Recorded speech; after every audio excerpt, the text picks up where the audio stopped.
Dakar Desert Rally promises to be a racing game unlike any other, and with fun vehicles like bikes, rally cars, trucks, and the like, a surprisingly varied assortment of tracks and event types, flexible difficulty options, and some above-average graphics, it's hard to not appreciate what Dakar Desert Rally has assembled here. Fans of rally-style racers of either arcade or simulation persuasion are catered to more or less equally, and there's no question that the racing itself is quite good most of the time. Still yet, with some questionable physics and inscrutable logic driving some of the game's core mechanics, and a general performance that isn't nearly as consistent as it should be on the PS5, the claims made in the game's marketing that Dakar Desert Rally is some sort of pinnacle of the off-road racing genre do ring a little hollow. The thousands upon thousands of square kilometers that Dakar Desert Rally offers players to race in is immediately impressive, but more importantly, the space's use goes beyond just being visually striking. Most of the time, cutting through the dunes and trails of the game's many tracks can lead to some interesting results, such as shaving off a few fractions of a second from your time and perhaps being the difference between earning a podium finish or not.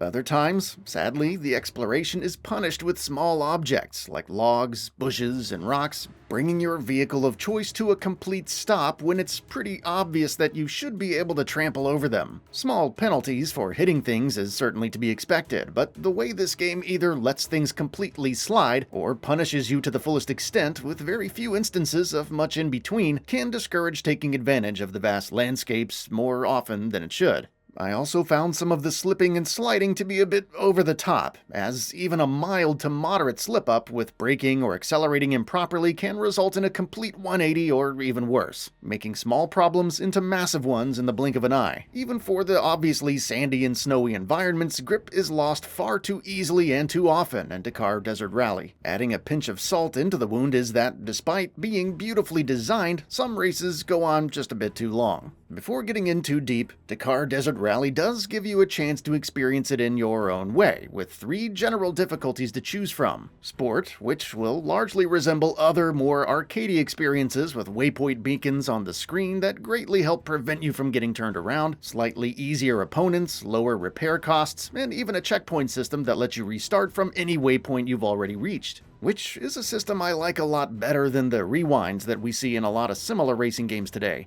Despite the loss in authenticity, this mode might be the best to get started with, as the other two ratchet up the difficulty quite a bit.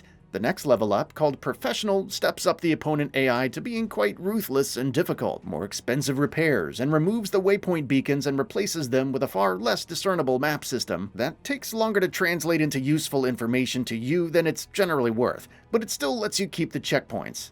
The hardest simulation mode basically just strips away the checkpoints and further elevates all of the previously mentioned aspects, like opponent AI and repair costs. It's so difficult, in fact, that the game assumes that you'll be wasting your time with it at first, and keeps it locked behind the first several hours of playtime. Like I said, unless you really just want to get thrown to the wolves, it's probably best to start with sport mode and just work your way up. As always, when a racing game includes this much flexibility in the difficulty, I appreciate the sentiment, and it probably will result in more players being able to enjoy the game, but it does undeniably come at the cost of the game having a greater sense of its own identity.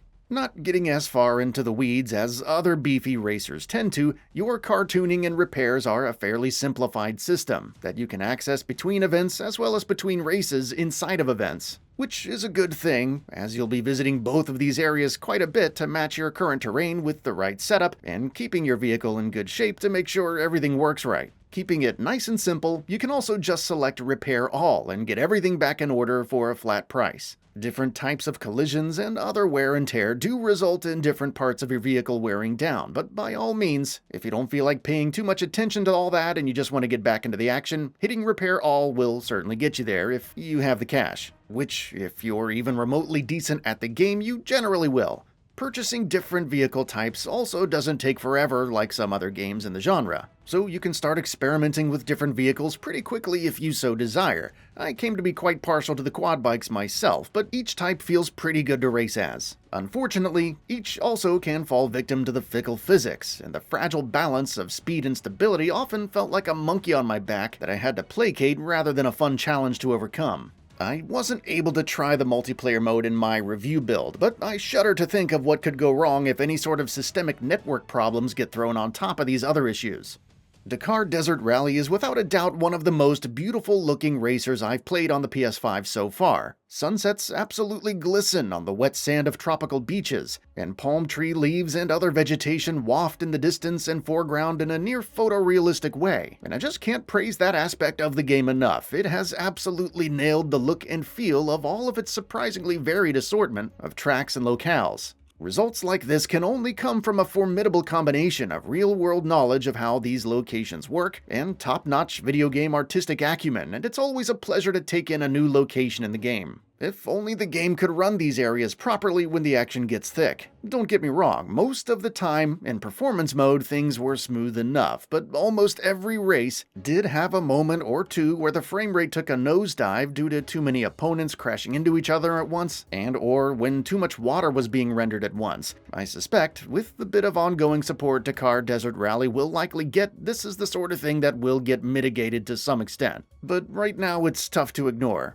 At its core, Dakar Desert Rally does have more going for it than not. With equally gorgeous and gigantic racing environments to enjoy, intuitive management systems, and its obviously unique position among other modern big-budget racing games, it's certainly nothing to sleep on. Most racing fans should give it a look at the very least. Getting hung up on a small handful of things might slow it down a bit. But for most, I suspect Dakar Desert Rally will provide at least some, if not many, hours of fun.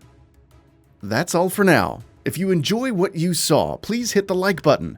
And if you're new to the channel, now is a great time to subscribe. We upload brand new videos every single day. After subscribing, don't forget to enable all notifications by clicking the bell icon. Thanks for watching this video, and we'll see you next time, right here on GamingBolt.